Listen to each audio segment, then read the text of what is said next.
Naalala ko pa before when I was traveling with my friends, medyo may pagka-fame for talaga kami. sabi ng barkada, oy, walang magpo-post ng bago kapag hindi ka naka 100 likes So meron kami mga ganun dati. Medyo kababawal siya, pero matatawa ka na lang kapag naalala mo. And sa video na to, pag-uusapan natin part 2 on why you need to travel. Hey guys! Welcome to my channel. If bago ka dito, my name is Bien Viajero and I have my fair share of experiences sa pagta-travel. And sa channel na to, pag-uusapan natin yung iba't ibang aspeto ng pagta-travel. I'm gonna share kung paano ako mag-book ng flight, mag-book ng tours, mag-book ng hotel, and even sa paggawa ng Insta-worthy post with the hope that as you pursue traveling, you would have a happier, more fulfilled, and more adventurous life. So tara, samahan niyo ako. Biyahe tayo.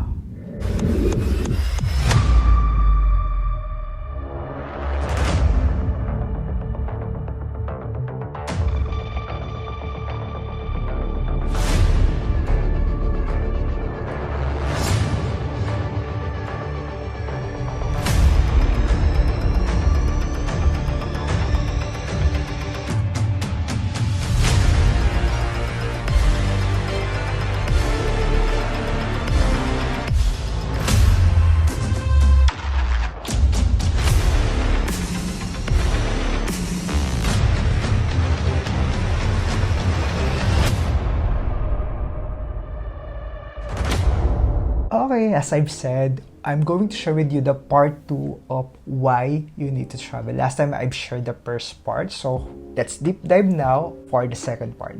Number 1, the reason why you need to travel is for you to explore and experience the culture and see different landmarks and structures. Whenever you go for traveling, it's really like mandatory that the reason why you go there is to see the different landmarks or structures. Say for example, you want to go to India, basically you want to see the Taj Mahal, or if you want to go to Paris, you want to see the Eiffel Tower.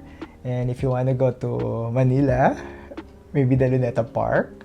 If you want to go to here in Singapore, it's like the Marina Bay Sands or the Merlion. So it's kind of like granted na isa yun sa mga main reason na bakit ka pupunta doon. On the other hand, some people, they want to go to travel or they travel because they want to experience culture. Culture, yeah. When I say culture, the best way to do it is through 4 things. It's like the clothing, the foods, the languages, and their music or dance. So we're gonna deep dive on these 4. First is the clothing. I remember going to Korea and sabi ko, it's one of the most memorable clothing experience for me because we tried their traditional hanbok. Hanbok is like if you're watching all those K-drama and they're going to flashback from the way back sa unang panahon nila. It's the traditional clothing that they wore. So when we were in Korea and we visited these palaces, we get a point to try and wear their traditional clothing. And sobrang siyang masaya. I do feel like part ako ng Jewel in the Palace or the Jumong series na pinapanood ko before.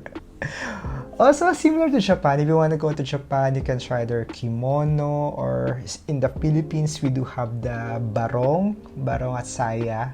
So, it's really good that when you go for travel, you experience and try those. Next is their dance or music. Now, it's kind of mas open na tayo or mas na-experience na natin siya sa bahay natin or even kung nasaan man tayo because music now is everywhere.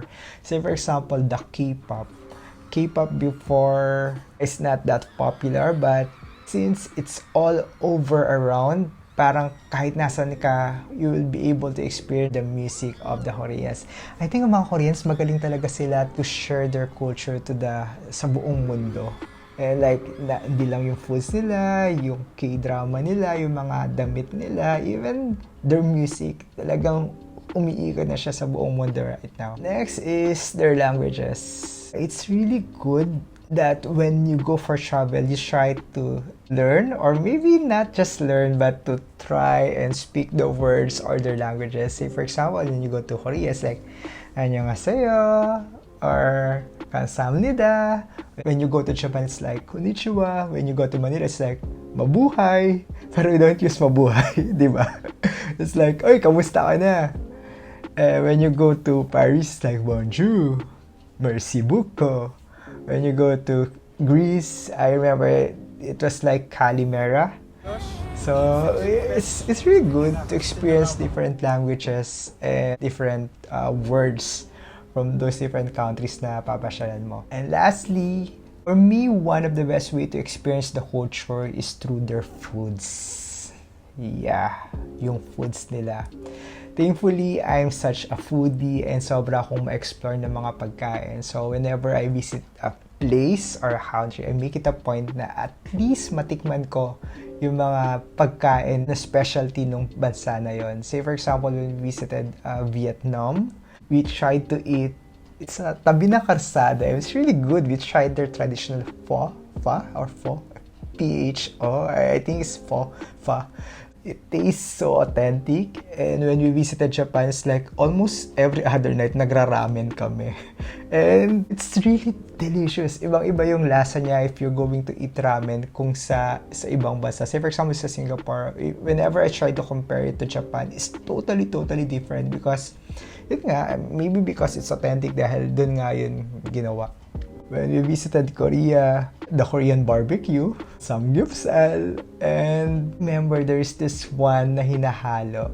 It's bibimbap. And back then, hindi ko pa alam po paano kainin yung bibimbap. So we ordered it in this like local restaurant and I asked how to eat this one. And natuwa ako because yung nag-serve sa amin is tinuro pa sa amin paano kainin. Like, ihahalo pala siya muna as a whole bago kainin. It was really good. It's a really good experience for me. And also, nung nasa Greece naman ako, I remember trying their yogurt because sabi ko, ano kaya yung difference ng Greek yogurt sa yogurt talaga na galing sa Greece? And it's kind of similar naman. But it's really fun because you want to explore and try the foods kung saan talaga siya galing. Say for example, nung nasa Italy kami, Italy is well known for their pasta and spaghetti because doon nga siya nag-originate. And if you're going to eat pasta in Italy, it's way different if you're going to eat heat sa spaghetti natin sa Pilipinas because that is like the sweet and sour. Sa nila, it's hindi masyadong matamis but it's still delicious. Masarap pa rin siya. And one of the most memorable, I think na na-try ko is sa Myanmar. Honestly, I'm not so familiar with the Myanmar foods. Even na maraming Myanmar dito sa mga Burmese sa Singapore, I haven't tried much of their food. And when we visited there, I was like kind of hesitant at first na ano kayang lasa ng pagkain nila. But sure enough, when I tried it, masarap siya. Nagustuhan ko siya. To top of the list, I always tell my friends that my favorite cuisine were like the Thai and the Japanese foods. Thai because I do believe that somehow it kind of resembles yung mga kinakain natin sa Pinas, like matamis, maasim, except na masyado na maahang yung mga pagkain sa Thai food. But all in all, it's one of my favorite cuisine in the world. And also for Japanese, grabe, whenever I eat those ramen galing sa kanila, talagang comfort food ko ang mga ramen nila at mga sushi nila. So that's it. You want to experience culture? Try those, especially the food. Wag na wag nyo imimiss. And one more thing, I heard this or learned it from one of my classmates sa isang online course na inatanan ko. Sabi sa Insta stories niya is whenever you're trying foods, you make it a point to take some probiotics or, I'm not sure if Yakult.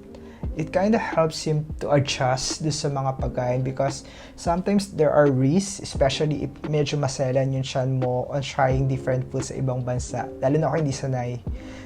Most likely, it's either baka masira, magka-diarrhea, and worse, ma-food poison ka. So, still be careful. It's not bad to explore, but it's also, you need to be careful also while exploring those foods from other countries because nga, hindi sanay yung tiyan mo. For number 2, why you need to travel? It's because you will grow and mature and you will get to know yourself more. I always tell this to some of my friends, if you want to get to know a person more, travel with them. If you are in a relationship, at least travel with that person because most likely you would be able to get to know that person. Paano ba siya kapag naliligaw na kayo, kapag naiwanan na kayo ng aeroplano, kapag stressful ang situation, paano ba siya kapag sobrang masaya na kayo, kapag sobrang on the hype na lahat ng mga activities, kapag tumalon na kayo sa skydive, or in all of those activities, makikilala at makikilala mo yung tao na kasama mo. And sabi ko nga, most of my closest friends were built because of the travel, because nakasama ko sila 24/7, nakasama ko sila matulog sa isang room, nakasama ko sila kumain, and with that, mas naging deeper yung relationship ko sa kanila. Same goes with oneself. Whenever you're traveling alone, you're gonna grow and mature as a person, and you will get to know yourself more when you're facing uncertainties because bago lahat, hindi mo alam yung mga nasa paligid mo, everything is so new. You will be forced a certain extent to do something that hindi ka comfortable or hindi mo normal na ginagawa. Say for example, naiwanan ka ng eroplano or na wala yung luggages mo, how would you react? From then, malalaman mo kung paano ka ba talaga, kung ano ka ba talaga as a person and paano ka nagre-react. It's been a while since I traveled alone. I traveled alone in Australia, and I traveled alone some part when I was in US last year. I'm not such a big fan of traveling alone because I love community, I love people, and I love experiencing different stuff with different people. So, given the choice, I'll go for group travel. Pero yun nga, may certain experiences na wala kang choice but to travel alone, but it's a good thing for you to grow and to learn more about yourself, as I mentioned earlier. And I remember when I was like doing this trip in Australia way back 2016, we were about to go to Jenolan Caves. It's like a cave in Australia, and before going there, our first stop is in the Three Sisters Mountains, like a mountain sa gitna ng, basta malayo siya sa city. And what happened during that time is like, sobra akong namangha sa Three Sisters, sumakay ako ng mga cable, something nila, mga cable ride. Then, apparently, dahil sobra ako siyang na-enjoy, naiwanan ako ng tour. So, grabe, sobra talaga akong natuto about mga tours na nangyari sa akin. It was really stressful. At the same time, sobra akong nagpanic because nasa gitna ako ng kabundukan and malayo kami sa city. Sabi ko kung malapit lang kami sa city, hindi ako magpapanik. Pero nasa gitna kami ng bundok and I don't know how to go back to the city. So back then, hindi ko talaga magagawin ko. Sabi ko, shucks, paano ako makakapunta sa Jenolan Caves or paano ako makakabalik sa city? When I asked about the taxi, sobrang mahal, as mauubos yata lahat ng budget ko. So, I calmed down, nirelax ko muna yung sarili ko, nagdasal ako, then, nung medyo himasmasan na ako, I remember na may contact info nga pala ako ng travel agency or ng tour package na in-avail ko. Then, I called them, then, binigyan nila ako options. Pwede ako mag-taxi, but it's very costly, it's very expensive. And the other option is for me to join the other tours na sila din yung nag-handle but mababago yung itinerary. And it turns out so good somehow because di man ako nakapunta sa Jenolan Caves on that day na punta ako sa Featherdale Zoo. Nakabalik agad ako sa city. And apparently the following day, nung kausap ko yung uncle ko na tinuluyan ko, he was so gracious enough to tour me to sa Jenolan Caves because yun nga, hindi ko siya napuntahan. Or the moral of the story is like, when I face that situation, I feel so hopeless, I feel so helpless, and hindi ko alam yung gagawin ko. Na-realize ko, may tendency pala akong gano'n na kaya ko naman palang kalmahin yung sarili ko, na kaya ko palang mag-adjust, na kaya ko palang mag-isip ng matino.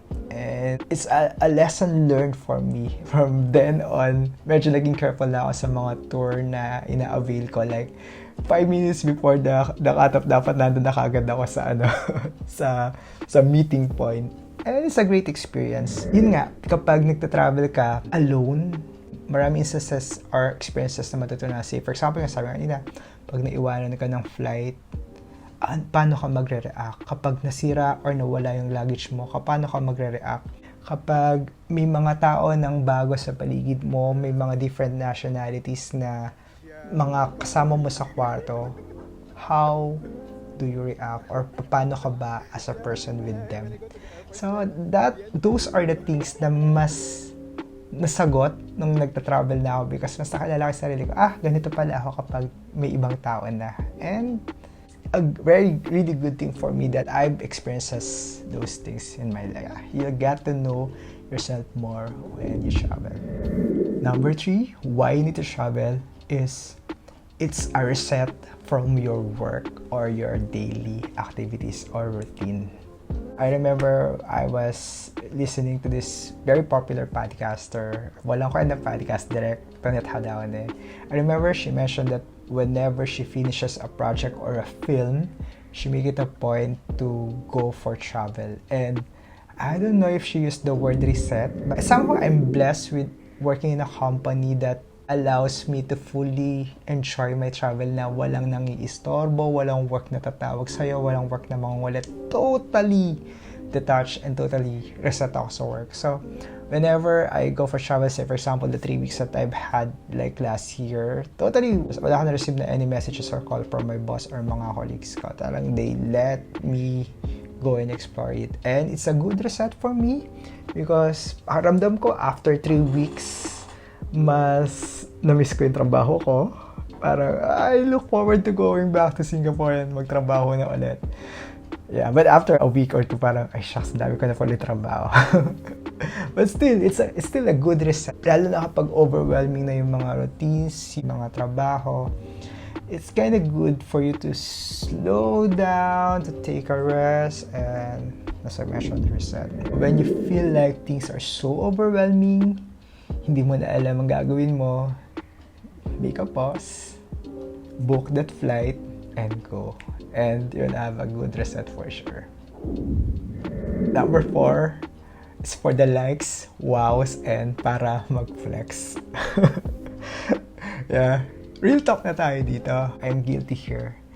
I remember when I was like traveling way back 2015, 2016. And I visited, I think, Australia and Maldives. I was like getting hundreds and hundreds of likes. And I was like asking myself, whoa, am I doing something right with my life right now? Why is there so much validation and celebration? So, ganun yung nasa isip ko doon.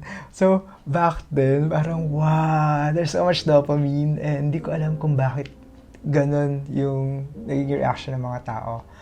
At a certain extent, pakiramdam ko, naging reason siya bakit sobra ako na-addict sa travel. Pero I can assure you that if that's your main motivation for you to travel, like makakuha ng likes, wows, and everything, hindi siya magandang motivation. Nakakapagod siya. Especially if you've experienced so much effort sa mga posing mo, sa mga posts mo, and sa mga OOTD mo, then you won't get that much likes and wows. Makaka-disappoint. And I can assure you that nakakapagod siya. Parang mauumay yung mga tao sa mga post mo. So, I always go back to the reason why I travel, which is for me to have that feeling na naramdaman ko when I visited El Nido. Ma-surprise ako sa mga creation ni God and to be surprised kung gaano kaganda yung mundo. I think it's more sustainable if that's your main motivation why you travel. Naalala ko before when I was traveling with my friends, medyo may pagka-fame for talaga kami. sabi barkada, oy, walang magpo-post ng bago kapag hindi ka naka-100 likes So meron kami mga ganun dati. Medyo kababawal siya pero matatawa ka na lang kapag naalala mo. And I think some of my friends naman ganun. And sa mas, nagkaroon tayo ng ganung, hindi ko alam kung kami lang ito, pero yeah, it's happening in real life, especially kung hindi ka naman celebrity. For some, maybe hula ka lang naman, is there a way to flex or to show to the world that, hey, I can travel now, it's like crazy rich. And hindi ko rin naman masisisi because whenever you go for travel, may times talaga na medyo magastos and mapapagastos ka talaga, and people will kind of think that you are crazy rich enough to afford such. I remember when we were in Maldives, honestly, hindi siya magastos. I mean, if you're going to the luxurious villa or yung mga water bungalow nila, sobrang mahal talaga niya. But when we were traveling, there was like the budget tour, budget island, budget accommodation. So everything is like sobrang mura. I remember I do have this friend when we traveled to Maldives way back 2016. Pagbalik niya daw niya sa hometown niya, it's like, ay, bigyan ng red carpet si ganito. Because they thought that she was like super crazy rich. Pero yun nga, people will somehow see you differently because sa mga destinations na napupuntahan mo. And it's totally understandable. Nothing wrong with sharing all of those travel experiences that you have. It's a heart issue and it depends kung ano bang intention mo why you are sharing such. Personally, for me, I do always have this analogy like, say for example, when you watch a very good movie, tuwa ka, naiyak ka, lahat na ng emotions, experience mo, and at the end, sobra kang na-flip. Ang major tendency mo is to share that experience, to share that movie that, hey, alam mo, sobrang ganda nitong movie na to, you better watch this one. I think that's how travel works as well. Most of the time, people tend to share their travel experiences for that same reason that you want to share the experience, you want to share the excitement, and you want other people to experience that excitement too, so that when they plan of traveling, they might consider the places that you visited. So, nothing wrong with that. It's a heart issue for me. Also, your perspective about life or about your friends or about anything you see online is a reflection of who you are. That's what I believe. And are you the person who are happy celebrating with them, or are you the person on the other hand? Yeah, somehow it's a very sensitive topic to discuss, but whenever I see my friends getting those stuffs, having all of those luxuries in life, honestly, I kind of celebrate with them now more than ever. I remember there's this friend who asked me like, hey Bien, okay lang bang bumili ng worth 100,000 na sapatos? And I told me, yeah, if you have the means, if you have the money to buy such, why not? You work hard for it, then buy those. I always say that if you have to choose between Ferrari and Toyota, and you have the means to buy Ferrari and marami ka namang excess money, hindi mo naman siya utangin, why would you settle for Toyota? Nothing wrong about Toyota. I mean, our car now is Toyota. But given the choice, if you have the luxury, everything, the money to buy such, and marami pa namang matitira sa'yo, why not? It's you who are going to use it. It's not about all the people in the world, but it's about you. Do you feel fulfilled while doing such? So that's it. Okay, fifth reason why you need to travel is for you to connect. Yeah, fifth reason why you need to travel is for you to connect. I do believe that travel is one of the best way for you to connect with the people around you, especially with your friends and your family. Admittedly, with the age bracket that I have, most of my friends are so tied up with all the activities in the world. It's either they have their family, they have their children, they have their household chores, or they have their work. Sobrang busy sila. And I think one of the best way to connect with them and to be fully present with them is through traveling.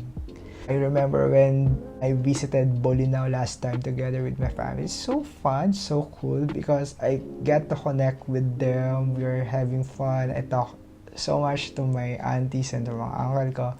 And especially sa mga pamangkin ko. And we get to experience life and connect with each other. Same with my mom. When my mom was here, I make it a point that we create activities together. We travel around here in Singapore. We go to Snow City. We go to Henderson Waves. Because I do believe that it's my way of connecting to her more instead of us just roaming around here in the house. So, make it a point to travel so that you'll be able to connect with them on a different level. Same with friends. most of my friends now, yung mga close ko is nabuo dahil sa mga travel na nagawa ko together with them. And it's because sobrang nag-connect kami, nalaman ko yung stories nila, nalaman yung stories ko, and we get to know each other because kasama nga kami 24/7. So, travel for you to connect with each other. And lastly, I will end up with this one. Number 6 reason is to give inspiration, value, and influence. I think if you've reached this point, if you have this reason now why you are traveling, it's a very noble thing for you to do. I do think that whenever you travel, somehow you're inspiring other people to do such. I remember I do have this close friend of mine who used to work here. Whenever he travels, I think he have traveled to more than 50 countries now. Sobra siya nagiging source of inspiration for me because meron akong part na pakiramdam ko, if I've seen it from the person na na-meet ko or nakilala ko personally, there's a high tendency for me to do it as well. I remember I do have my life group leader before and he managed to do skydive. Back then, it's like a bucket list for me to do search, and parang dati hindi ko alam kung paano ba siya, nakakatakot ba siya, but when I learned that nagawa siya nung friend ko, sabi ko, paano mo nagawa? It becomes more reachable and it becomes more attainable when you learn it from someone na alam mong nakilala mo. It's totally different when you watch it from a celebrity or an influencer, and it's a different story if you learn it from someone na close mo kakilala mo. And yun nga, isa friend ko na sinasabi ko kanina, most of the time whenever he travels, like travel to Europe, to US, to Iceland and everything, nagiging source of inspiration siya para sa akin na parang, uy, nagawa niya, baka kaya ko na rin itong gawin someday. And sure enough, this friend of mine, sobra siyang supportive. He always give me pointers. He always give me like tips on how to do, kung ano yung mga may experience ko. And yeah, he has been an inspiration for me whenever I go for travel. Also, if your content is informative or maraming details description, it will kind of be helpful to others who are planning to go to that travel as well. So example for me, whenever I go for travel and natapos ko na siya, sometimes I share it to my friends who are needing those itinerary because I think magiging help din sa kanila yun na ito yung mga pinagdaanan ko and ito yung mga napasyalan ko. Maybe you can consider this if ganito yung type of travel na gusto nyo. So, it's like you're not just giving inspiration, but you're also helping people. So that's it. I think I'm gonna end it here by saying that give enough motivation for people to get excited about life. Life is beautiful. Life is worth experiencing. And God has created so much beautiful places in the world for you to experience those. So if you have the opportunity and God gave you the opportunity to explore this world, travel. So that's it. If you have any suggestion or topic that you want me to share in this channel, or if you want share more the reasons why you travel, you can put it in the comment section below. And also, if you think this channel has been informative, you can like, subscribe, share this channel or this post to some of your friends. That's it. Thank you. Goodbye.